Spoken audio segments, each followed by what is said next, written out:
Hello, everyone. Welcome to the LPTV Club, where we discuss and recap television programs from the past week across the Walt Disney Company. Today, we'll be discussing Big Shot, Loki, Star Wars The Bad Batch, High School Musical, the musical, the series, and Sydney to the Max. So joining me for all of that, we have Rebecca. Hey. And Alex. Hello. So I'm trying to debate where to start. I always try to figure out the flow on the fly. Let's do Sydney to the Max. That seems like the oddball here, I think. The only one that's not on Disney Plus. Yeah, the one cable show that we're talking about today. Linear programming, so weird. I know, yeah. Commercial breaks and everything. It blows your mind. Whoa. So this episode, actually, I should backtrack. This season on Sydney to the Max, they've been having a lot of, I would say, heavy topic episodes for Disney Channel. In my youth, I don't remember Disney Channel really taking, major dialogues from society and creating stories about them, but Sydney to the Max has done that several times this year. We had at the beginning of the season, Sydney having an issue with her hair. She had always straightened it and had never let it go curly. And since her mom had passed away and her dad and grandma are white and had raised her, they brought in her grandma, her maternal grandma, who was able to kind of teach her more about her hair and different ways that she can wear it and things like that. So they've had a couple of kind of heavy topic episodes, and this one I would say is another one. It deals with racism and microaggressions. It's called "Do the Right Thing," right spelled like you're writing. And this was also a rare episode where the young Max story was almost equal in time spent as the current Sydney story. Oftentimes, the episode, it's like 75% Sydney and then 25% Max back in the 90s. And this one felt a lot more 50-50. But it was really more of Leo's story for the past. And he had founded a computer club. Max is just a member, and a local reporter comes to do a story on the computer club. And he doesn't have like malicious intentions, but he is sidetracked by another story that he's working on, and he has to leave the meeting early, and you can tell he's not fully engaged as the kids are talking about what they do in the computer club. So when he puts out his article, the only kid photoed is Max, and it credits Max as being the founder and president of the computer club, but that's Leo. So Leo gets upset by that. The principal Verani, helps him contact the reporter to bring him back in. He has this kind of deep conversation about how diminished he felt by the fact that the reporter, not only didn't hear him, but didn't think that the one black kid in the group was the president and founder of the computer club. And it ended, that storyline ended with the reporter apologizing, as you would hope that they do, and basically pledging to be more careful going forward. So, it was kind of a good model of how when somebody makes a mistake and it doesn't have malicious intent, how they can respond correctly and make someone feel valued and heard.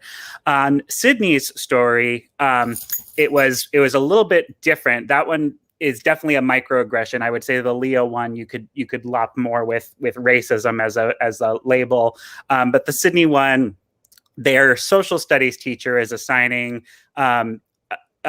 projects where they're supposed to learn about a hero and give a presentation on them. And Sydney had been asking specifically for Sonia Sotomayor, and she was assigned John Lewis, the civil rights activist. And as she starts talking with her other classmates, she notices a trend that the person that they were assigned matches their ethnic identity in some way. So a Native American girl was assigned the first Native American Olympic athlete. An Asian girl was assigned the writer of the Joy Luck Club. And so they all kind of realize what happened and feel very weird about it. And after kind of talking as a group of kids, they nominate Sydney to be the one to go and tell the teacher that they think it's wrong. And the teacher's reasonings for it were that she wanted to give the kids a hero that they could see themselves in. So, she didn't have bad reasonings for it. And so she has that conversation with Sydney, and the teacher seems to think that everything's fine, but Sydney still feels weird about it. So behind the teacher's back, Sydney and the other students swap their research projects. So she does end up with Sonia Sotomayor like she wanted. And so the way it lands in the end, each student does a project on a hero, a public figure that doesn't necessarily look like them. And they kind of explain to the teacher, we felt limited by that choice you made. And, it ended with the warm and fuzzies where she said, the thing I love about teaching most is you never stop learning from your students as a teacher. So it kind of all got wrapped up in a nice little bow. But, it was nice to see. I mean, really what I think is great that they're doing with these stories is modeling for both kids and adults who might happen to be in the room when these shows are playing, what the proper response is. It definitely opens the door for kids to probably feel more comfortable talking about these kinds of things too. So it's nice to see them getting a little more socially active in their storytelling, because it certainly wasn't around when I was a kid. It also sounds, Alex, as you're talking about it, that they aren't trying to give you like a formula. They really seem to be kind of bringing out the idea that every person is an individual, and you can't, like this teacher, thought, well, this is the formula I should apply to my students, and in this case, that wasn't necessarily what was in their best interest. It seems, based on what you're saying. Yeah, and within Sydney and her friends group at the smoothie shop, Max's smoothie shop, they had a conversation about stereotypes. So there was an Asian American girl in the group who, said, I don't like math. I'm not good at math, and I want to be a film director. So they kind of had these moments where they were showing that a person's skin color, obviously, something we know, doesn't necessarily define what their tastes or interests would be, and that sometimes those stereotypes are hurtful. Cool. Well, sounds like an interesting episode of linear television. Yeah, it got real. Linear television. Well, now we're going to go to a galaxy far, far away, if that's all right. Okay. And discuss the Bad Batch. Well, this week's Bad Batch was called Battle Scars, and we got to see an old friend, if you followed the Clone Wars, because Captain Rex, the clone, made an appearance. But the story starts off with the main characters, the Bad Batch plus Omega, in the midst of a battle. They've recovered a lizard for Sid, and it seems that the people who had the lizard previously want it back, right? So there's this battle, but they're on their way back to take it to Sid. It escapes in the cockpit. It very much troubles Wrecker. So once again, we see the very strong, bold Wrecker kind of intimidated by what seemingly is just this lizard thing. And Omega ends up recapturing it there in the cockpit. They safely land. They get it back to Sid.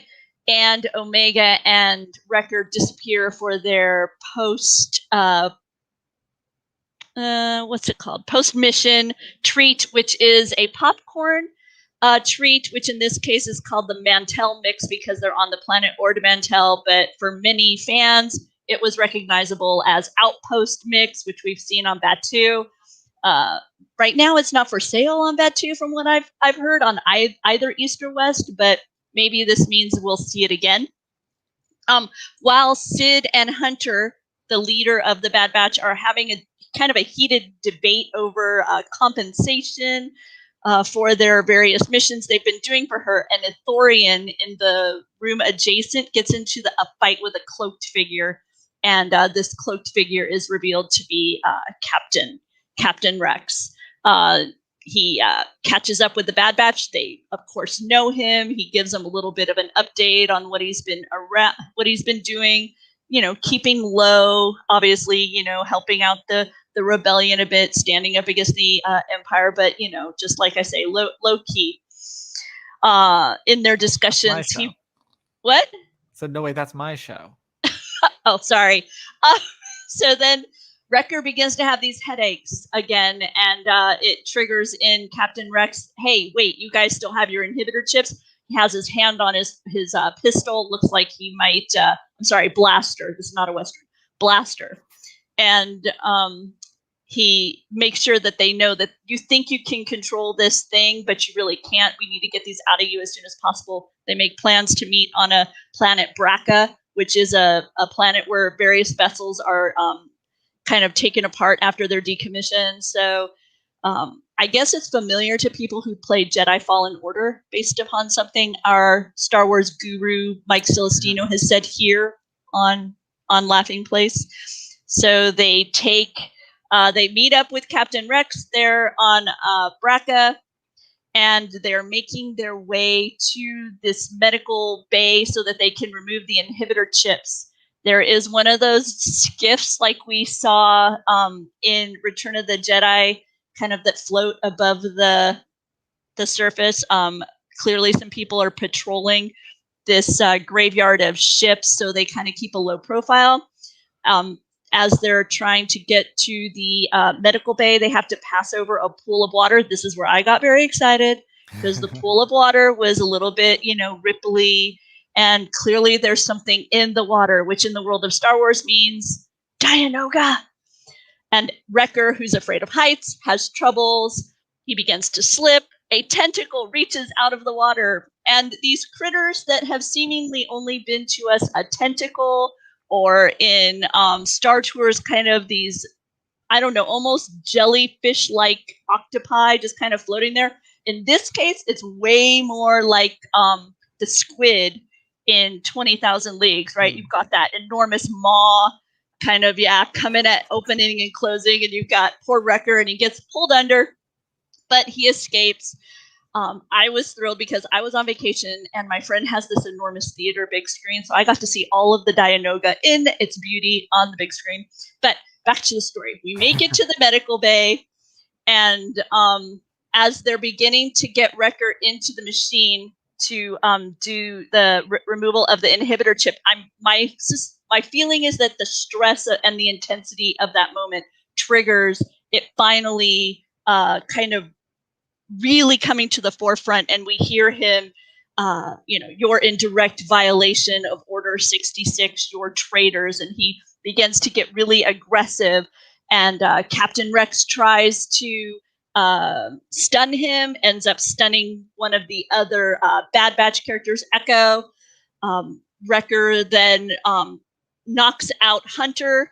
So now you've got poor Omega kind of on her own. She runs down a hallway. You have this pursuit by Wrecker. You have this kind of, he's bearing down on her. You have this scene, which we've seen so many times, where it's, no, Wrecker, this isn't you. You can fight against it, kind of thing. And Rex is able to, however, he is able to stun Wrecker before Wrecker does any true damage to Omega.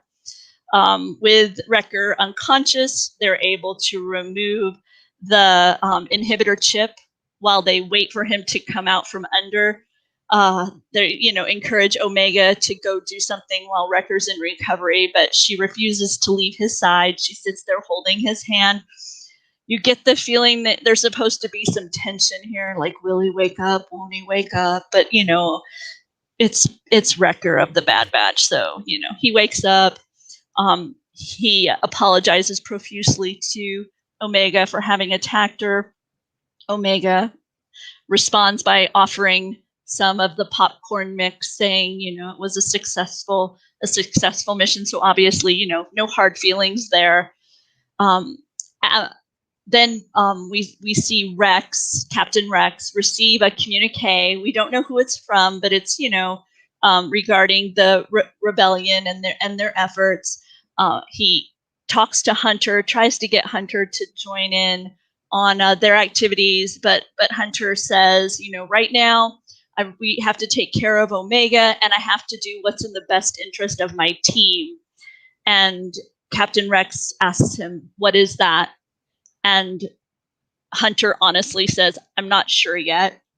So you see that there's still kind of that struggle from Hunter as to what exactly is my place right now. I know my place isn't with the Empire, but where exactly is my place? What exactly is in the best interest of Bad Batch?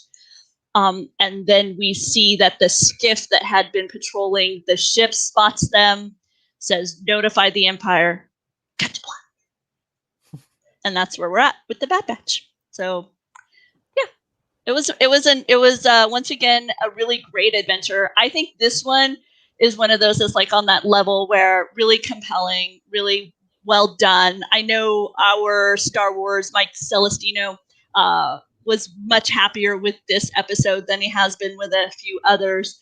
So the pacing and everything was delightful, and I'm really enjoying the series and eager to see where it goes. I think we're now halfway through. I think it's about a 16 episode arc, but I'm not 100% for sure how many the series will have. Well, my big takeaway from that is that now they need to bring back Outpost Mix so that if families or couples get into arguments, they can make up over some shared popcorn. Always. That's what you do. You share some popcorn, you share spaghetti and meatballs. This is how Disney fans, come together in romance and heartfelt appreciation of each other. If we can have single rider lines, I say we can have market snack mix or whatever it's called. Yep. I agree. Single rider lines. I'm so excited. They're back. They're not always shorter. It's okay. I like that they're there. That is a sense of mystery, because like you could be waiting in that Splash Mountain queue for 2 minutes or 20. You have no idea. It's all luck of the draw. You sit there and you're like, ooh, party of 2. I like where this is going. Party of 3. All right. Even back. Party. What? Single rider. What are you doing over in that line? You're supposed to be over here. You just ruined my shot. Mm-hmm. They had a fast pass. There you go. Yep. All right. Well, now I think we'll go ahead and do Big Shot, which is this the penultimate Big Shot? It is, yes. In honor of Doobie, I put that in the recap many times. Penultimate. So yes, in the second to last episode of the season, hopefully not the series, things are getting more real with Coach Korn's potential to leave Westbrook. He now has a concrete job offer from University of California, Santa Barbara. At the top of the episode, he goes there for kind of his first meeting.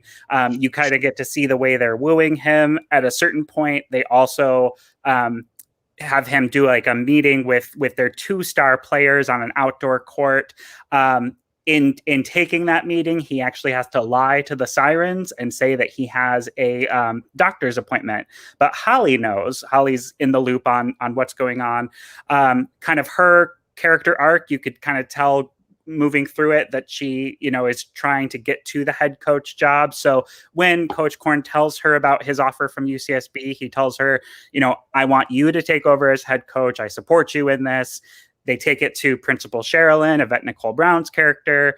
And she says, well, I support you in this, but it's not my decision. It's the board's. The board doesn't feel comfortable with Holly taking over the role, especially because the Sirens are potentially about to hit Division 2 if they win their next game, which will be in tomorrow's episode, the season finale, the ultimate episode. We'll hope. If it's penultimate, does that make it ultimate? And so the other thing that's going on this episode is called Beth Macbeth. That's the school musical that's been in production that Emma, Coach Korn's daughter, is in, along with her boyfriend Lucas. And it's a gender-flopped musical version of Shakespeare's Macbeth. And at the end of the show, so right before the show, Emma and the Sirens are talking. They mention Coach Korn's doctor's appointment. She says he didn't have a doctor's appointment. He would have told me if he did. They then see on Olive's phone, she's the one who's got the big social media presence, and the principal previously encouraged her to document the Sirens' journey to D2. So she had her phone on a tripod in the gym recording their practice. And so when she plays that video back, she sees Coach Korn about to leave for his alleged doctor's appointment, and Holly tell him, go, I forget what the mascot is for UCSB, but go whatever that team is, not Sirens, definitely. And so they put 2 and 2 together and realize, oh, they lost their head coach. They're looking for a head coach. He must be leaving. He's abandoning us right before we go to D2. So right before the show, the girls are all really mad about it. Meanwhile, Emma's upset because she is having a great time at Westbrook. She doesn't want to go back to Wisconsin. Her mom is trying to pressure her to go back and join a prep school there. And so during the end of Beth Macbeth, she's the one who slays Beth Macbeth, and she holds the sword out with her dad in the front row, looking him right in the eyes. And so the last line of this is him like looking really uncomfortable and leaning into Holly and saying, "Am I Beth Macbeth?" Which was kind of cute and funny, but yeah, there was some drama. David E. Kelley knows what he's doing in that regard. I'd just like to point out that they should have been saying Beth the Scottish play. Yep. It's bad luck, actually.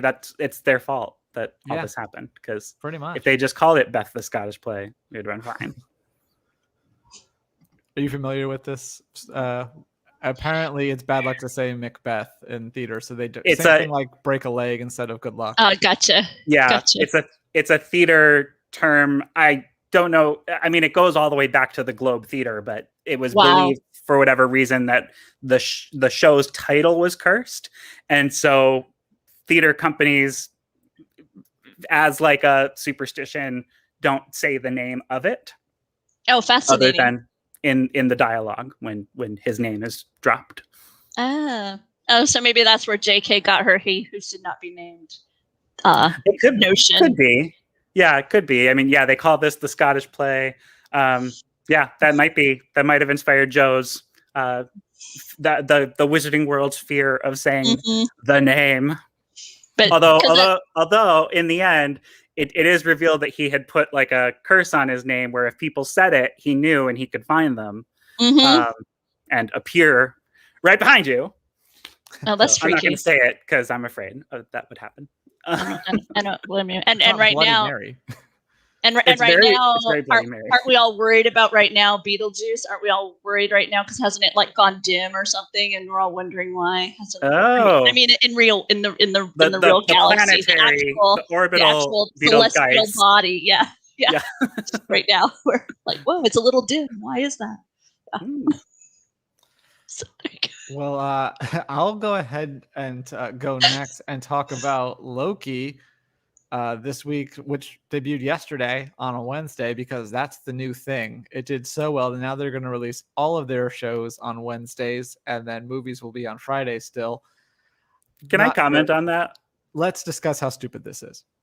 It is really stupid, but I know they say Loki's premiere is the reason that they're moving all the TV content to Wednesdays, but I wonder if the reality isn't people are busy on the weekends and they watch TV more on weeknights.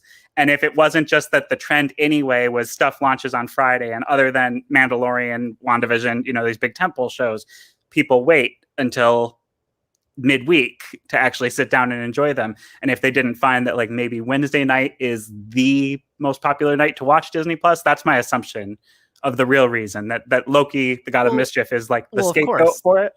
There's some part of that, but Loki was the test balloon, and because that did well, then they decided to pull the trigger on the rest. So both are right. Can I just say that I wish it would be like at a reasonable hour too? Why does it have to be midnight? Why can't we move it up just a little bit? Because I feel like I missed out on, because you don't want to spoil, right? If you have like I feel like if you had a more reasonable time, then it could be like stay off Twitter during that hour, whatever, and that's what everybody's going to be tweeting about it and all excited about it. And if you wait, then you can go back on social media and it's all kind of already past your timeline. Whereas now I feel like I'm hesitant to talk about it for forever, and by the time I want to talk about it, I don't want to talk about it anymore because I don't want to spoil people.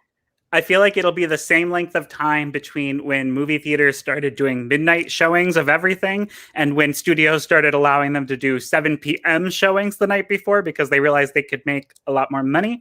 I'm going to guess Disney Plus will. What'd you say? So that was part of it. Actually, sadly, the reason that started moving up was after the shooting in Aurora. That's when midnight movies stopped becoming a thing. It was 10 p.m., but then they started pushing it earlier. Even earlier? Oh, wow. How interesting. I hadn't realized that those two incidents were linked. Oh, that's interesting. I only know this because I worked at the theater at the time and noticed this trend, and yeah. But I mean, do you guys agree that it would be totally. nice if they came We in a get more up reasonable early. time? We get up early. We were getting up early on Friday mornings. Now we get up early on Wednesday mornings to watch the show. And, I'd rather not. I'd rather just be able to watch it at a normal time.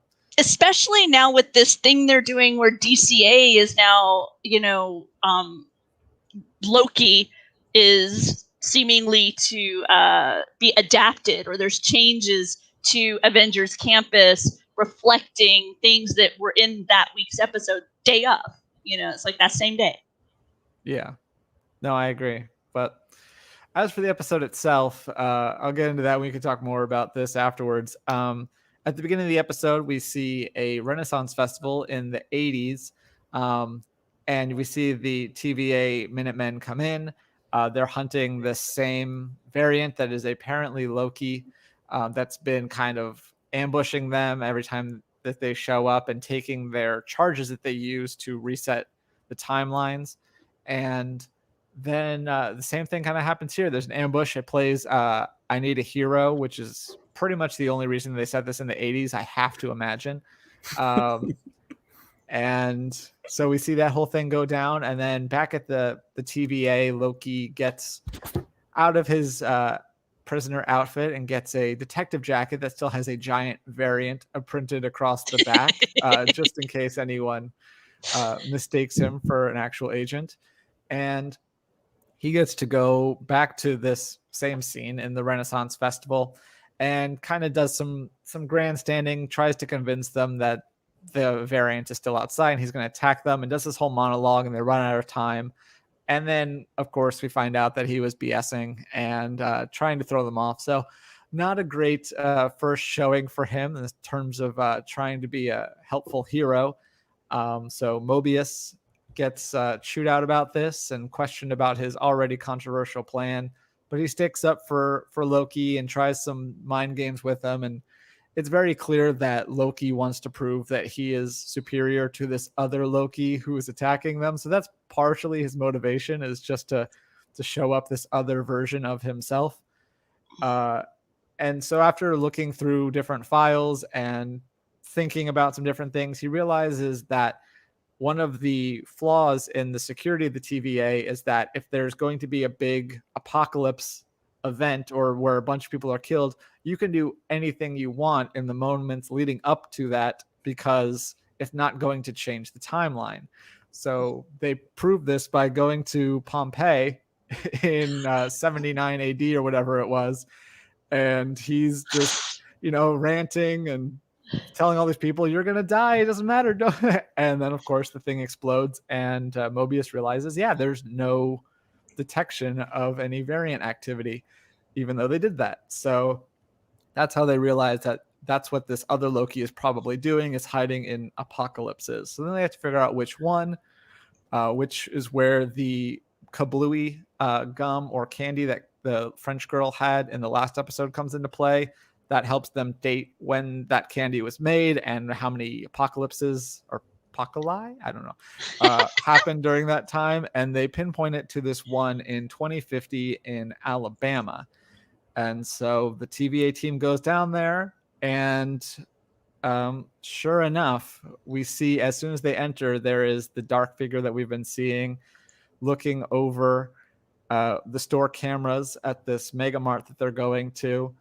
And Loki is told to stay with one of the head Minutemen, the one who the lady, I don't remember her name, but one of the ones who is a little bit more hostile to him. And so he gets separated from Mobius for that reason. And as they're walking, they discover this figure, this normal looking guy shopping for plants in the middle of a hurricane. So they think that's kind of weird. And then suddenly that guy touches the Minuteman lady, and he kind of like passes out, and she starts talking, and we realize that it's this other Loki is now possessing her, basically. So she is talking, and Loki tries to make a deal with her, and yada yada yada. We then reveal this version of Loki, who is seems to be a female version of Loki. And she sets off these charges, the ones that she's been saving, and it starts creating a bunch of different branches on the sacred timeline. So you have a couple shots of the TVA and everyone freaking out. And then the last thing we see is one of the Minutemen doors opens, the female Loki goes through, and as Mobius and are chasing after them, our Loki goes through, and that's the end of the episode. So good luck understanding what was happening. I'm sure we'll find out in the next few episodes. This is also a nice and long episode compared to those little half-hour WandaVisions. This was 54 minutes with really long credits still, so probably 50 minutes of content, but it flew by. And was there a mid-credit tease? There was not. They usually don't do those into the penultimate episode if they're sticking true to what the last couple shows have done. I just felt like Loki could break that mold and do mid-credit teases on every single show. I watched the credits. It'd be very mischievous. The first one did have a little audio tag of Miss Minutes. Hey, She's y'all. Also in this version of the episode. Where does the apostrophe go in y'all? It goes between the Y and the A. It goes between the like all the Shop Disney merchandise and pins. Mm-hmm. And also, if you're looking to visit the real TVA, it's a hotel in Atlanta. Mm-hmm. Ooh. Yep. Because of course they shot in Atlanta, so they didn't have to go very far to find, I guess, futuristic looking craziness. Got to get that tax excited credit. To see more Loki next week. Excited to see how it affects his character at DCA, and it will be interesting to see how they realize it in DCA.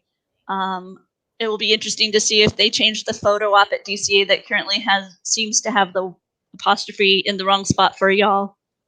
So hopefully they'll fix that before they bother giving Loki another costume. But someone's going to come in with whiteout and a Sharpie and fix it for them if they don't get on it like overnight. Well, there's that it's going to happen. Space between the two. Because you can walk right up to it. Someone's going to come in, their little whiteout, and then take the Sharpie and go and fix it. But more importantly, I'm eagerly waiting for a proper nod, an homage to the Disney Channel original Minutemen. Maybe some odd white jumpsuit or something. Or just drag Mitchell Musso out of where he's been hiding, and come on. And the other two guys whose names I forget. How could you not have a nod to the original exploration of the dangers and horrible nature of time travel than the DCOM? You can mess up a whole lot of stuff. Well, with that, let's wrap things up with High School Musical, the musical, this year. Yeah. This episode, it's literally a party. It's called the Quinceañero. And I will say, kind of like for me, having not grown up in the Jewish community, I knew of a bar mitzvah, but I didn't know of a bat mitzvah, the girl equivalent, until later in life. So I knew of a quinceañera.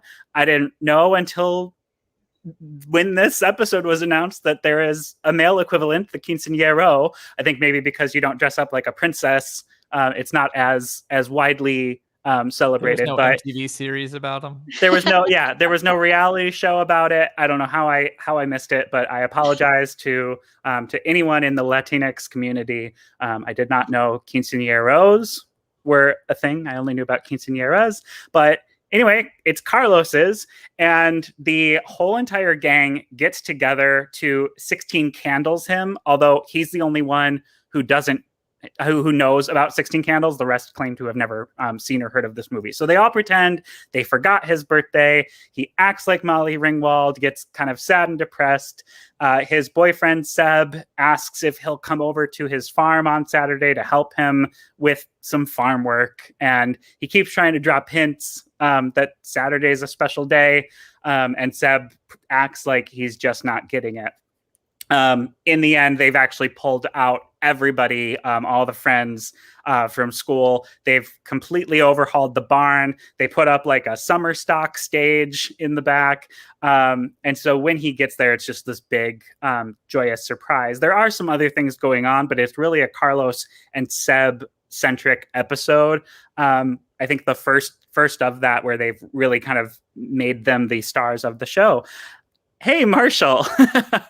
So Marshall did the, I clicked it too. Oh, I won't touch it. I'll let you steer. Yeah, I wish you could be here, because I know you love this so much. I read your recap. You definitely ship Carlos and Seb, and they are, I think, your relationship goals. So I hope I can do this recap somewhat justice, but I don't have anywhere near the level of hype and enthusiasm that you could bring to this moment. Read his on Laughing Place. Please do, yeah. Go to Laughing Place, search High School Musical, the musical, the series recap. Becca will also link it in the show notes after the show. Wonderful. So if you're watching this not live, it's there. So other stuff that's going on. Nene left her acting school, and so she's kind of back at East High, but without a part in the show. So Ricky is trying to convince Miss Jen to let her back in. Thank you very much. And Miss Jen initially says, I can't do anything about it for Beauty and the Beast. It's, it wouldn't be fair. She wasn't here for the auditions as much as I would like her to be a part. Ricky keeps going to drawing a blank. I always forget her name. Gina, who we've already well established has strong feelings for Ricky. During the Valentine's Day episode, Gina seemingly thought that Ricky was flirting in some ways. He didn't, I don't think, meant to come off that way, but he was lonely while Nene was away. So it got a little weird. So he actually asks Gina for her advice on talking to Miss Jen about getting Nene in the show. And she kind of has this very cold response, like, I'm not your girlfriend. You shouldn't be asking me these things. She drops a lot of hints that she is thinking of flying the coop, that this might be the last time anyone sees her. She's going to do this big performance that kind of replicates an Instagram post that Carlos did when he was a tween, where he's doing a dance on Instagram, and then Seb reveals that he actually saw that post before he ever knew him, and how much it inspired him to feel more comfortable being his true, authentic self. And so that was cute. And she redoes the dance while the kid version plays on a projection on a tarp in the background. And EJ is putting together this video kind of to celebrate Carlos, where everyone's kind of saying their favorite things about him. And anyway, when he gets Gina to do it, they start to kind of flirt a little bit. You get the feeling that EJ definitely likes her, and that she is now thinking, maybe I do like EJ. So maybe she'll stay, and that'll be fine, and it'll solve that problem. But a little bit of drama and tension there. Also some adult drama. So Miss Jen has kind of attracted two potential new beaux. Ricky's dad, who Ricky doesn't really love that. So Ricky's dad tags along to the quinceañero. And Ricky didn't invite him, and he dresses up nice for it. And then also the tech teacher, I'm drawing a blank on his name, but he and Miss Jen had some moments in season 1 that made you think like, oh, maybe they could couple up at some point. And then obviously there's the whole situation with her ex, who's played by the blonde guy from Dancing with the Stars. Thank you, Derek Huff. Yep. I have to say Derek Huff like every time we do these. I don't know why. Right? Thank you. I'm terrible with the names, so my apologies. But anyway, at the end of the episode, the big shocking thing that happens. Oh, I forgot to say, this episode is monumental because it has Carlos and Seb sharing an on-screen kiss, which I think Marshall's right in his recap that he believes that's a first for Disney anything. I know we've had characters that have definitely been labeled as same sex and a couple, but having an on-screen kiss is pretty new for Disney to do. So that's a big milestone happening here in this episode. But the really big drama at the end is they get this video message from Derek Huff's character with the very talented blonde girl that Miss Jen didn't even cast in Beauty and the Beast, who then went to West High to join The Little Mermaid. But anyway, they announced that they have changed their production now to Beauty and the Beast. So now potentially both schools are doing it. So Miss Jen kind of has this moment of panic, and all we really know about what's happening is she asks Nene now to be in the show. What that means for the show itself, we'll have to find out this Friday, I presume. But that's kind of where things are left at the end of this this quinceañero episode. Gasp. Yeah. All right. Well, before we go, we like to give recommendations for what people can watch or things that you're excited to watch in the upcoming week. So, Rebecca, do you have something? Well, I was excited for Manifest's season finale part 2, but apparently that show's been canceled, and so I'm afraid to watch it because now I'm afraid I'm going to be left with kind of this cliffhangery kind of scenario and without it having a place to land. Haha, it's a movie about airplane. I'm afraid, but hey, I'm already this invested in the storyline, so I'll watch Manifest Part 2. I think that's coming. It's one of those shows where I'm not even 100% sure when it's. I watch it on Hulu. I'm not even 100% sure what night it's on. Episode was labeled Part 1. I presume a Part 2 is coming before either that, or I'm being left right now with where I got left, and I'll be there forever. So, it is what it is. So, yeah. So mostly I just wanted to say I'm sad about Manifest. Maybe they'll do a graphic novel to conclude it for you, as so many shows do. Right? I've almost gotten to, it's sad. I have almost gotten to the point where I don't watch, I wait, and then I'll binge watch because I get invested in these shows that just disappear. And you might be the one viewer rating that would have swayed the show one way or another. Had you been watching? It's my fault. I popped the There bubble. was just one single point on that decimal that you would have flipped. People don't realize this, make the businesses say. Rebecca's maiden name is Nielsen, so it definitely would have made a difference. Yeah. Right. Alex, do you have a recommendation? Yeah, I mean, tomorrow's a pretty big day for Pixar with Luca hitting Disney Plus. I've seen it. I think it's so funny, so charming, very different for a Pixar film, a really lighthearted film compared to a lot of the heavier themes that they usually touch on. So I definitely recommend that. And then Benji and I are trying to stay consistent together on Love, Victor. So we're only 3 episodes in, but I am waiting to see what happens next. So I'm hoping some point over the next week, we will get back into Love, Victor. A friend of mine told me that in the markets where they have Star, Love, Victor is being released one at a time instead of all 10. So he feels bad that he's already been able to binge it twice and that other people are having to watch one at a time. Now, did they mass dump season 1, when Star launched? Well, they're probably. Okay. Because it was already in the past. But I don't know for sure.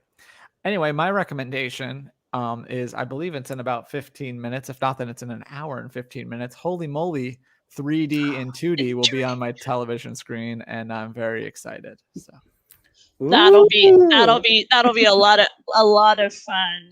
Yeah. I'm really hoping for lots of cheap 3D moments where they're, jumping at the camera and hamming it up. 3D tricks? I did. That's the kind of comedy I expect from this season. Yes.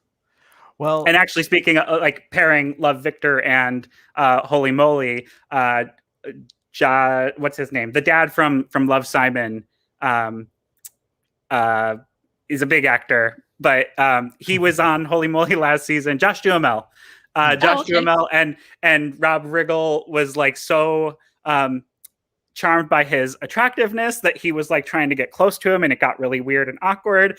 And so when he was on this one episode of Love, Victor, it's the first thing I've seen Josh Duhamel in since the last season of Holy Moly 2, the sequel.